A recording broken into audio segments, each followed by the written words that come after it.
안녕하세요. 원장님 계세요, 최친필 원장님? 안에 계시는구만.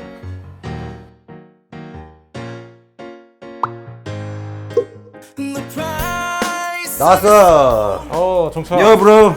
아이고. 근데 내가 요즘 꿀 피부라는 얘기를 듣고 있어요. 여드름이 많이 안 나고 있어가지고 13년 동안 여드름 치료를 해주면서 내가 피부가 많이 좋아졌어. 그러나 어떤 사람은 그러지. 나이가 들어서 여드름 없어질 것이다. 그렇지 않은 게 여드름이 안 나면 좋은데 일단 선천적인 여드름이 있고 후천적인 게 있는데 태어날 때부터 이제 피지가 이제 많은 사람인 거지. 내가 피지가 많은 거잖아. 그러니까 사실 이제 우리가 쉽게 말하면 우리끼리 얘기지만 개기름. 맞아. 약간 예를 들어 파란색 기름종이 이렇게 되면 투명한 비닐처럼 되잖아. 피지 속에 이제 여드름균이 피지를 먹고 사는 애들이거든. 피지 많아지면 염증이 생기고, 염증이 생기면 빨갛게 이제 곰고, 그리고 이제 그게 피지가 배출이 돼야 되는데 각질이 두껍게 또 이제 천장에 뚜껑을 덮으면 못 배출이 안 되고 이러면서 면포가 생기고 염증이 생기고 그래서 여드름이 생기고 그런 것들이 이제 계속 악순환되는 거고. 사춘기 그렇지. 있는 친구들이 생기는 게 여드름이라고 그러는데 나 같은 경우는 이제 40대 중반이 가까운데 이제 43인데 그게 왜 여드름이 나는지.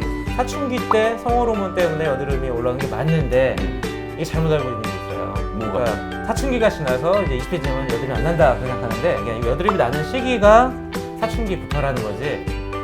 여드름이 안 나는 시기는 개인마다 달라요. 그게 되게 중요하네. 나 몰랐네. 그럼 난 아직까지도 계속 사춘기 중인 거네. 아직도 이제 아직도 옥동자인 거지. 그럼 과연 이거를 갖다가 여드름 어떻게 치료하느냐, 그게 되게 중요한 거거든.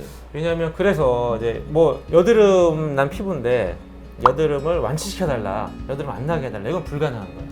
뭐 체질을 개선한다 이런 얘기를 하는데 솔직히 체질 개선이라는 건 유전적인 요인을 바꿀 수는 없잖아요.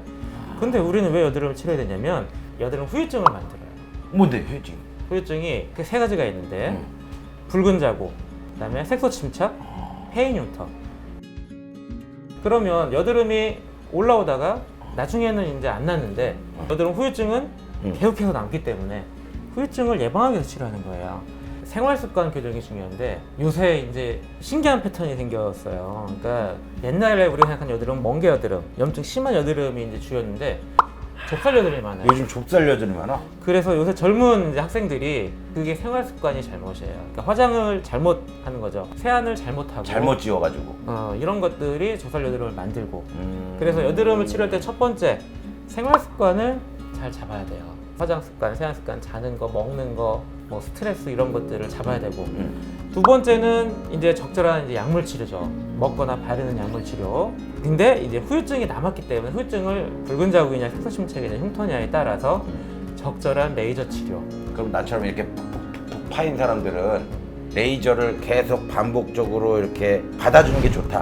아주 그런 건가? 길게 가야 되는 게 흉터 치료는 이제 강한 레이저로 들어가는데 박피성 레이저.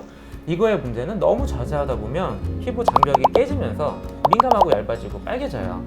그러니까 계속 하는 게 중요한 게 아니고 치료 계획을 잘 잡아서 원하는 이제 적절한 레이저와 시술을 조합해서 한 달에 한 번씩 5번 정도 하면 어느 정도 좋아지는데 5번 하고 쉬어야 돼. 왜냐면 레이저가 얼마나 종류가 많은데 근데 우리가 생각하는 레이저는 뭐냐, 박피 레이저를 생각해요. 구멍을 뚫고 깎는 레이저, 그거를 전부 레이저라고 통칭을 하는데 구멍을 뚫고 깎는 레이저를 자꾸 받다 보면 장벽이 얇아지니까 피부가 민감해지겠죠. 그러니까 강한 레이저를 세게 하는 게 문제인 거고 근데 비박피 레이저, 구멍을 뚫거나 뭐 자극되지 않는 레이저, 피부 재생 레이저도 있어요. 그런 것들은 꾸준히 오래 할수록 오히려 노화 예방이 되고 피부가 회복이 되는 거예요. 그러니까 레이저의 종류가 굉장히 여러 가지가 있기 때문에 반드시 피부과 전문의랑 상담을 하고 그거에 맞는 레이저 레시피를 짜서 그렇죠. 그렇게 해서 가주는 것이 중요하다. 그럼 또 하나 물어볼게. 염증성 여드름하고 여드름 자국, 흉터, 이게 동시에 치료가 가능?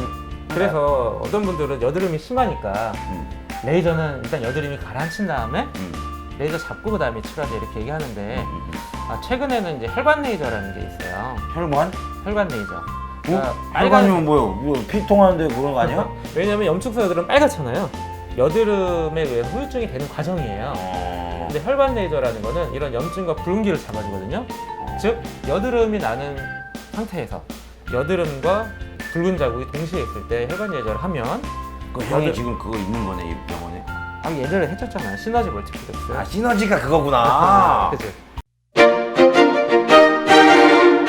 그래서 아 그래 그거 알고 있어야 돼. 받으면서도 몰랐다니까. 여드름도 치료되고 붉은 자국도 치료하고 더 하나는 뭐냐면 흉터가 되는 걸 예방해줘요. 흉터 자체가 뭐 좋아지는 건 아니지만 이 염증 여드름이 흉터로 되는 거를 예방해 주니까. 또는 이런 경우가 있어요. 별로 여드름이 없는데 짜는 사람이 있어요. 항상 짜면 이게 빨갛고 색소가 남아요. 그러니까 피부과 의사가 보면 이걸 짜고 있는 그걸 느껴요. 그럼 이제 그럼 못 보는 사람들이 있어. 절대 짜지 말라고 해줘야 좋아집니다. 나는 너무 안 짜니까 너무 심해지더라고. 계속 번지더라고. 난 너무 많이 났어. 사실. 그리고 이제 너무 심해서 아무리 치료도 안 좋아지는 경우가 있는데 그게 뭐냐면 이제 레이저 압출이라는 거를 이제 최종적으로 하는데 그건 뭐냐면 이게 피지선이라는 게 우리가 이제 많이 봤을 텐데 실제로는 이제 포도송이가 생겼어요. 그러니까 어릴 적에 태어날 때부터 해박적으로 아주 깊고 크게 피지선이 발달한 사람이 있어요. 그럼 염증이 나는데 여드름을 주사 놓고 짜도 아무리 짜도 그 깊이까지 안 들어가는 거죠. 그럼 아무리 짜도 반만 짜지고 밑에는 남아있고 거기도 염증을 만들고 이런 사람들은 결국 어떻게 되냐면 이제 레이저 압출이라고 해서 탄산가스 레이저로 뿌리 끝까지 아주 깊게 구멍을 뚫어요. 터널링을 해서 그 피지선이 끝을 봐. 그래서 그 끝을 완전히 압출해주는 거예요. 13년 전에 종석이 처음 봤을 때 그 데이터가 아마 있을 겁니다. 이 병원에 제가 13년 전 데이터가 너무 심한데? 병원에 있잖아 형. 안 지웠잖아. 뭐 제가 우리 또 구독자분들을 위해서 이 한번 맞춰가지고 그 자료 보여드리도록 하겠습니다.